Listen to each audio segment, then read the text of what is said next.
Final Wake-Up Call for the Flag Officers, Veterans Day 2019. By Anna von Reitz. It's understandable that people don't want to believe in evil.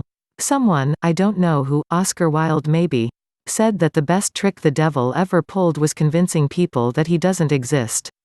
I have my own experience to prove that he does exist, and that he is a most devious opponent. The devil will use your virtues against you just as easily as he uses your vices. This is apparently a case of using good men's virtues against them.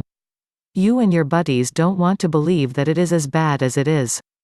I don't blame you, but that does not change the facts.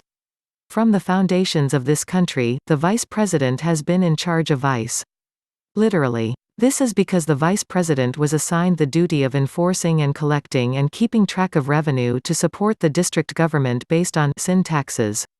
If you have ever lived in the southern United States or more conservative areas in general, you will notice that tobacco and alcohol are sold at sin stores that are often located outside the towns they serve.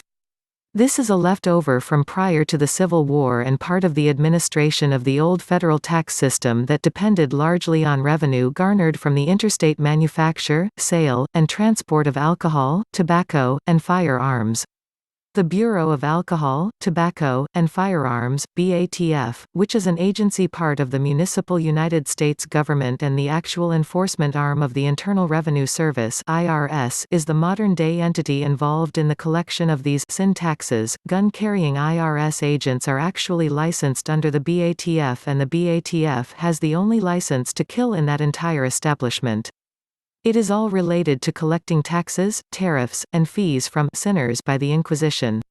At the highest levels, these functions in the municipal United States government are literally handled by the Dominican Order out of Puerto Rico, and now, the Mariana Islands, the same order that carried out the vicious attacks against heretics throughout Europe centuries ago, has been perched just offshore in our insular states, pillaging and plundering sinners on an ever-increasing basis ever since the quote-unquote Civil War.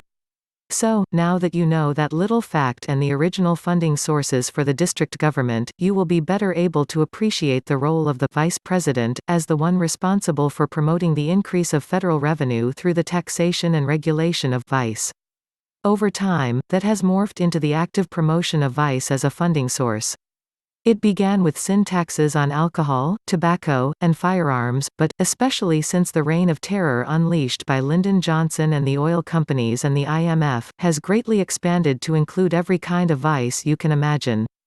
Drugs, prostitution, white slavery, child labor, enslavement, peonage, gambling, bogus banking, MERS, derivatives, war for profit, mercenary occupation under color of law.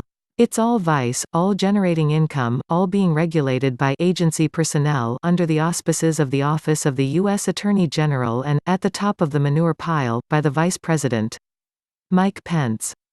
This also has led to ever-increasing participation of the municipal United States government in organized crime, and development of its own mob, largely run through the CIA, DIA, FBI, and other alphabet soups, and, amazingly, through the U.S. Trademark and Patent Office, USTPO.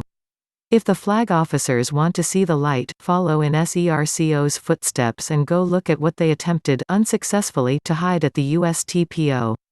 There, registered for all the world to see, are the patents they have used to stake out their crime syndicates, complete with names and addresses attached. They even come right out and describe what they are going to do to innocent civilian populations and how this is going to benefit the company. In the most egregious cases, they slap a national security interest tag on this crap, but anyone with a security clearance can see it. Go look. It's not pretty. Look at the patent for Mindbox. That will give you a much better picture of how you and everyone else has been played. Getting back to Mike Pence, as vice president, he is in charge of that whole infrastructure, all the sin capitalization schemes, and through all the patented systems on a worldwide basis. So, of course, was Joe Biden, or as we call him, Billion Dollar Joe. Now, how plausible is it that the Pope and the boys back home in Rome would let just anybody sit in that position? He would have to be someone utterly trustworthy, from their point of view, someone who would never, ever tell anyone about their dirty business and never expose their dirty laundry, someone so deeply compromised himself that he could never rat them out. Are you all beginning to get a clue here? Mike Pence had to be compromised. Every vice president since LBJ has been compromised up to the eyeballs. In Pence's case, there are videos of him with a gun to his head, being forced to sodomize a little boy. That's a fact. And it is going to come out. It has been distributed worldwide and it is going to blow. When it does, the whole agency system and the whole system of using sin taxes to fund government will go, as it has to, if this world is to survive. But the most interesting part, in a way, isn't that Pence is being forced into this hideous act under pain of death. What's most interesting is who is holding the gun to his head. And it isn't Donald Trump. So, go pray, Richard. Pray for Field McConnell. Pray for Trump. Pray for this country, on this Veterans Day.